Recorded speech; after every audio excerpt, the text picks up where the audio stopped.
Damai sejahtera Allah yang melampaui segala akal, kiranya itulah yang memelihara hati dan pikiran saudara-saudara dalam Kristus Yesus Tuhan kita. Amin. Jemaat Tuhan, khotbah untuk kita semua pada minggu yang sekaligus menjadi peringatan Hari Reformasi 31 Oktober diambil dari surat Roma pasal yang pertama ayat ke-16 sampai ke-17. Saya akan bacakan di tengah-tengah kita. Sebab aku mempunyai keyakinan yang kokoh dalam Injil, karena Injil adalah kekuatan Allah yang menyelamatkan setiap orang yang percaya, pertama-tama orang Yahudi, tetapi juga orang Yunani. Sebab di dalamnya nyata kebenaran Allah yang bertolak dari iman dan memimpin kepada iman. Seperti ada tertulis, orang benar akan hidup oleh iman. Sampai demikian pembacaan kita. Jemaat Tuhan, hari ini gereja kita mengenang reformasi yang pertama sekali dicanangkan oleh seorang rahib, seorang biarawan Jerman yang bernama Martin Luther. Martin Luther sangat gelisah dengan praktek-praktek ajaran dan praktek kehidupan gereja pada masa itu. Sampai pada akhirnya dia pergi ke pintu gerbang gereja Wittenberg dan dia memakukan 95 dalilnya di pintu itu supaya bisa dibaca oleh semua jemaat dan orang yang lalu lalang. Pada waktu itu belum seperti sekarang ada HP, ada medsos, ada cetak, mesin media elektronik, media cetak. Luther memakukan 95 dalilnya itu tentang penyimpangan-penyimpangan dalam gereja pada waktu itu. Nah, salah satu isi dalil Martin Luther itu, Amang Inang nanti bisa googling, cukup bikin di Google 95 dalil Martin Luther. Kita bisa baca dalam bahasa Indonesia, dalam bahasa Inggris, atau bahasa apapun. Salah satu isi dalil Martin Luther itu adalah seruan kepada gereja untuk bertobat. Sebagaimana seruan Yesus pertama sekali, bertobatlah. Nah, salah satu lagi yang menjadi kecaman dalam dalil Martin Luther itu adalah surat yang dinamakan indulgensi, surat penghapusan dosa. Didorong kebutuhan gereja akan pembangunan Basilika Roma yang sangat besar dan megah, dan didorong oleh biaya perang salib. Maka pemimpin gereja pada waktu itu mengeluarkan yang dinamakan surat indulgensi, surat penghapusan dosa yang bisa dibeli. Jadi orang-orang kaya, orang-orang bisa membeli surat penghapusan dosa itu. Dan dengan demikian dosanya dinyatakan telah diampuni. Bagi Luther itu sangat menyimpang dari Injil.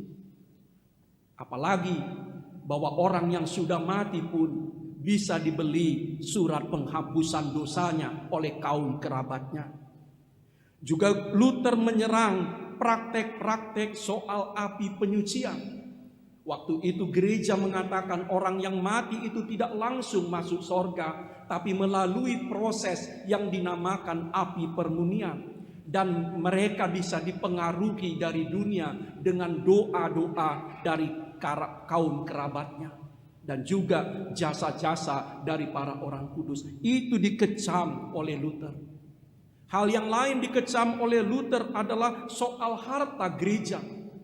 Menurut Martin Luther, harta gereja yang paling besar bukan bangunan katedral, bangunan-bangunan gereja yang besar itu, tapi harta gereja yang paling besar adalah Injil. Nah, untuk itulah Martin Luther mencanangkan gereja harus direformasi, kembali ke formasi awalnya. Dan untuk itu Martin Luther dikejar-kejar dan dinyatakan bahwa dia bebas dibunuh tanpa tuntutan apapun. Tapi oleh Martin Luther, gereja berkembang. Dan kita adalah salah satu gereja yang mewarisi semangat opung Martin Luther ini. Saudara-saudara, apa yang bisa kita petik? Kejadian itu tahun 1517, lebih dari setengah abad yang lalu. Apa yang bisa kita petik dari semangat opung Martin Luther ini, Bapak gereja kita ini? Ada 3 hal.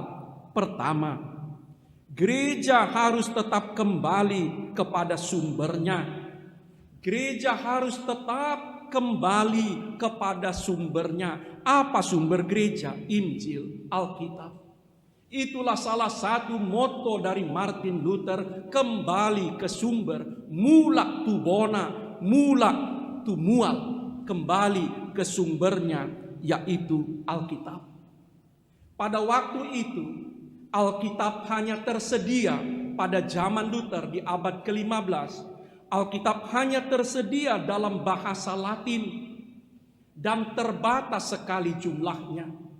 Yang bisa membaca Alkitab hanyalah imam-imam. Orang tidak punya Alkitab pribadi. Jemaat hanya berpegang kepada ucapan imam, apa yang disampaikan oleh para pendeta. Jemaat tidak punya pegangan asli, yaitu Alkitab. Jemaat tidak punya akses langsung kepada Injil itu.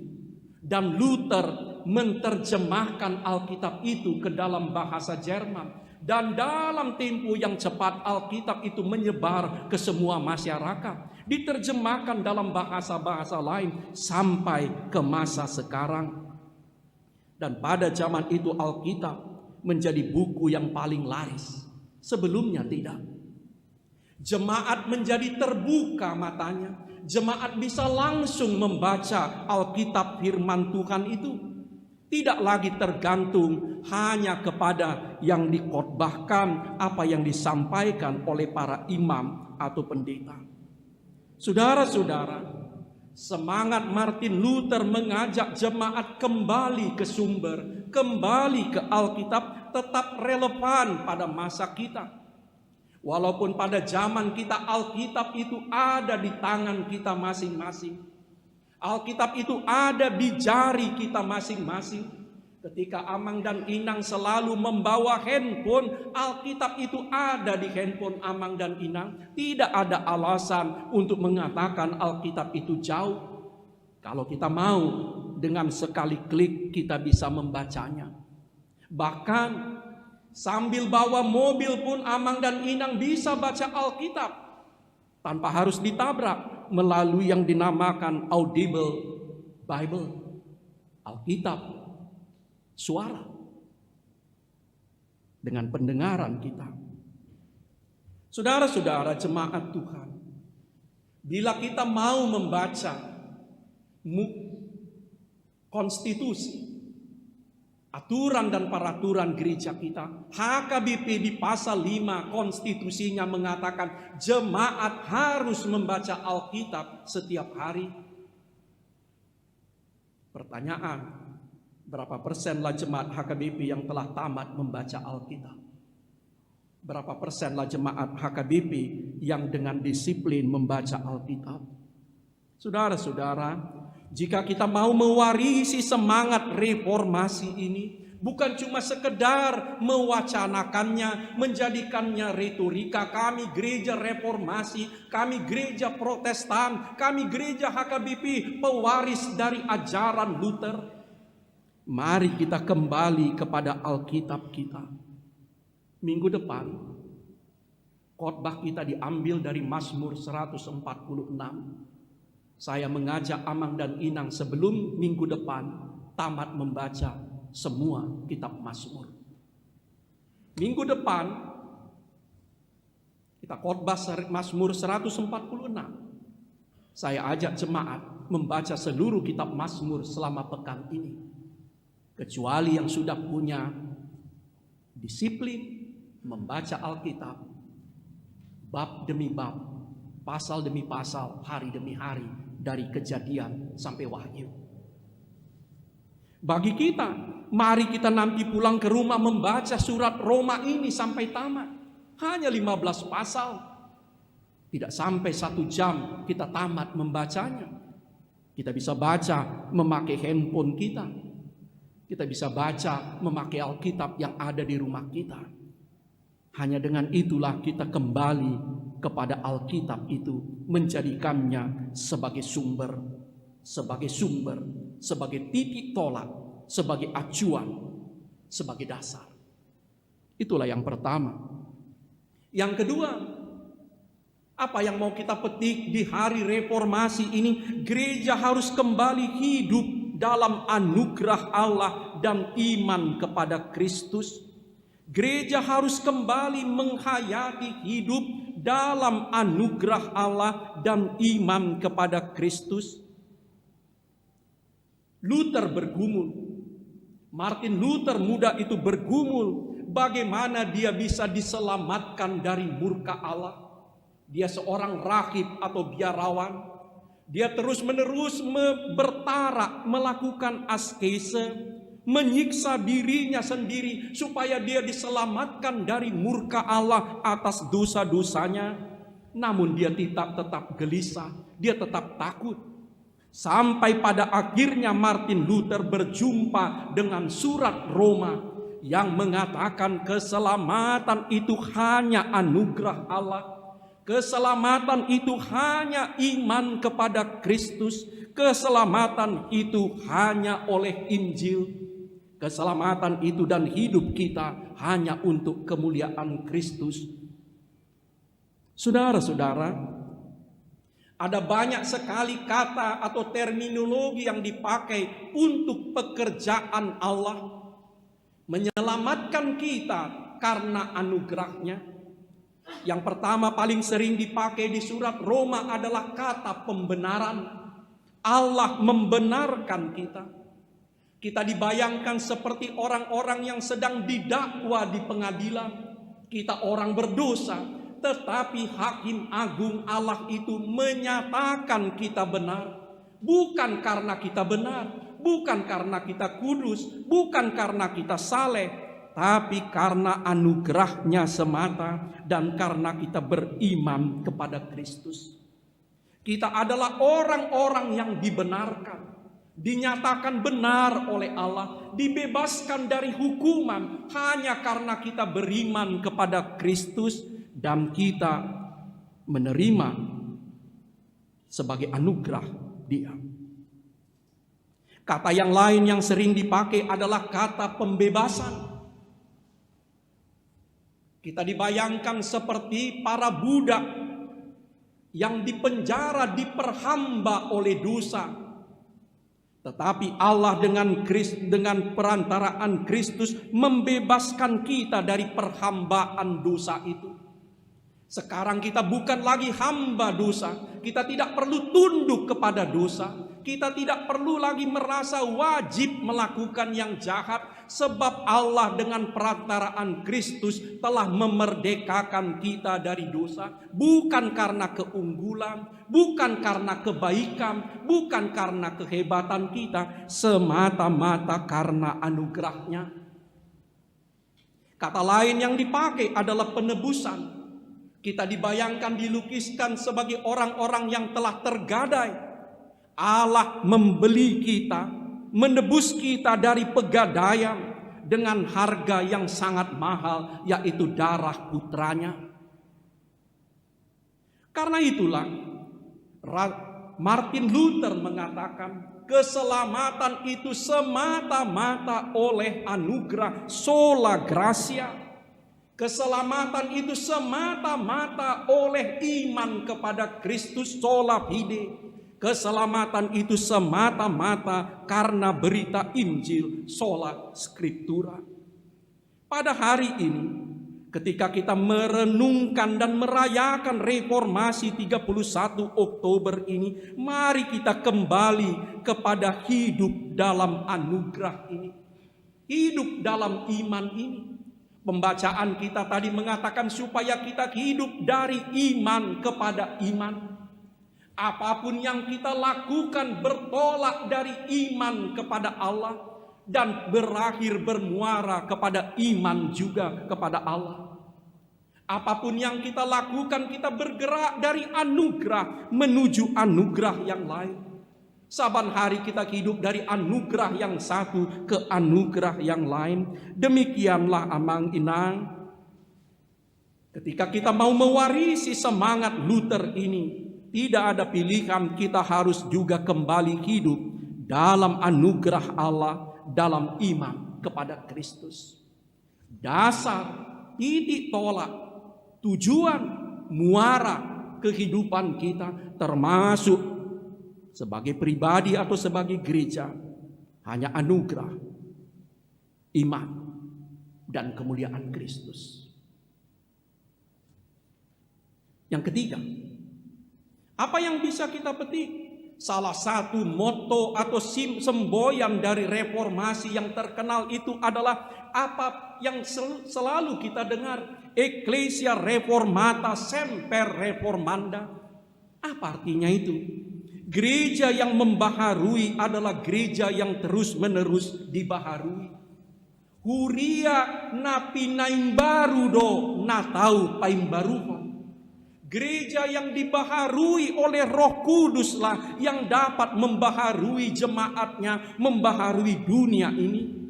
Karena itu, mari kita sebagai gereja, sebagai keluarga, sebagai pribadi, terus-menerus memberikan diri kita dibaharui oleh Roh Kudus. Tidak ada satu orang pun dari antara kita, termasuk para imam atau pendeta, yang bisa mengatakan sudah final, saya sudah sempurna, saya sudah tamat dalam firman Tuhan. Tidak ada lagi yang perlu diubah dalam diri saya. Orang yang mengatakan gitu pada sesungguhnya telah mati.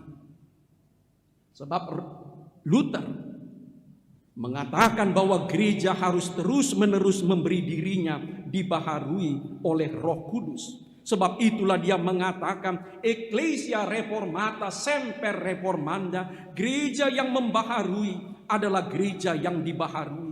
Kalau gereja itu tidak mau dibaharui, dia tidak akan sanggup membaharui orang lain, apalagi membaharui dunia ini. Saudara-saudara, secara sederhana, secara konkret, saya mau mengatakan dari mimbar kudus ini, ada beberapa hal yang harus kita lakukan sebagai gereja HKBP. Ada beberapa hal yang harus kita lakukan secara sederhana sebagai gereja HKBP pewaris Martin Luther. Pertama, menyatukan kata dan tindakan. Apa yang dikatakan gereja harus itu yang dilakukannya, dan apa yang dilakukan gereja harus itu yang dikatakannya. Kata dan tindakan tidak boleh berbeda. Itu yang pertama. Apa yang dikatakan oleh gereja harus itu yang dilakukannya. Gereja tidak boleh lain di bibir, lain yang dilakukan, lain di hati. Untuk ini kita harus berjuang sama-sama menyatukan kata dan tindakan kita. Jika kita mengatakan kami adalah murid Kristus, maka tindakan kita juga harus sebagai murid Kristus. Yang kedua, kita harus belajar membiasakan kebenaran dan bukan sekedar membenarkan kebiasaan kita.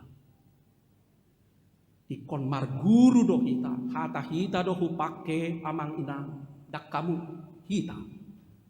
Ikon marguru do hita pasomal somal kon hapitoran, dak kolan mamitori hasomalata. Banyak kebiasaan kita yang baik dan benar. Dan bila kita baca buku-buku psikologi, kebiasaan itu sangat penting. supaya kita tidak capek. Karena kita sudah terbiasa menyimpan kunci motor kita di rak. Kita tidak perlu berpikir lagi untuk mencarinya. Begitu bangun mau pergi, kita langsung pergi ke rak yang sama. Karena kita sudah terbiasa mempunyai kebiasaan makan obat. Setiap kali habis makan, kita langsung mengambil obat kita. Karena kita sudah terbiasa berdoa sebelum makan. Gak perlu dipikir, gak perlu disuruh. Kita berdoa sebelum makan. Tapi hati-hati ya Manginang. Tidak semua kebiasaan itu benar dan baik. Tidak semua kebiasaan kita benar dan baik. Kebiasaan yang benar tentu sangat membangun. Tapi kebiasaan yang buruk pasti sama dahsyatnya daya rusaknya. Tapi kita HKBP, kita orang Batak, biasanya apa yang biasa itu otomatis kita anggap benar. Nggak somal. Kalau saya punya kebiasaan naik motor melawan arus, beranikah saya bilang bahwa itu benar walaupun biasa?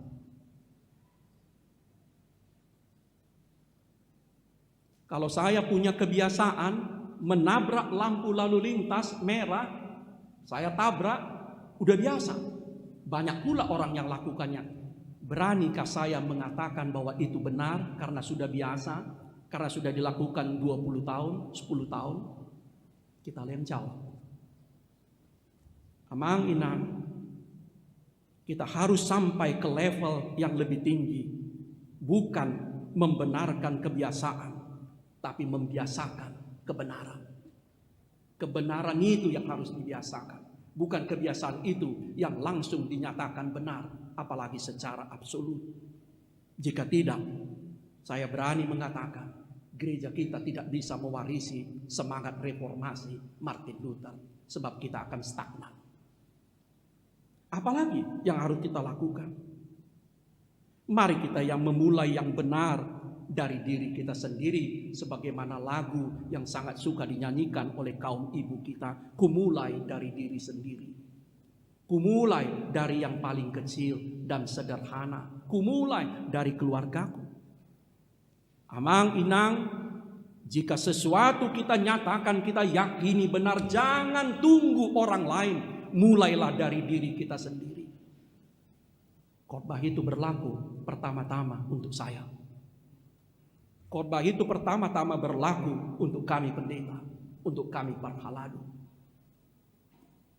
Jika kita meyakini yang benar, jangan tunggu orang lain. Mulailah, sekecil apapun kebenaran itu. Tapi kita biasanya takut.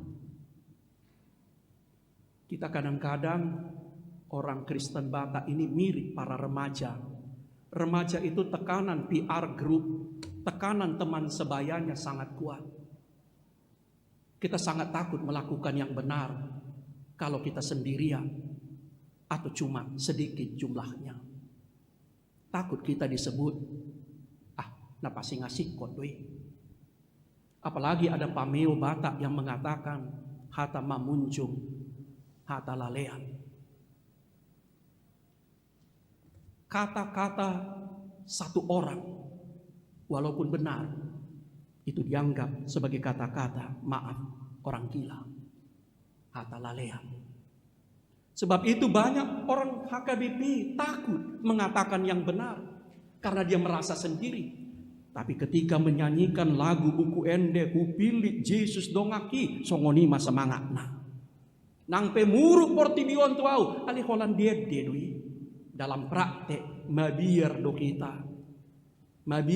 kita molo punjuk kita mangulahon nasitongi. Luther mengajar kepada kita, mari kita mulai kebenaran itu dari yang paling kecil, dari diri sendiri. Dan jangan takut. Dan jangan takut. Satu lagi yang terakhir.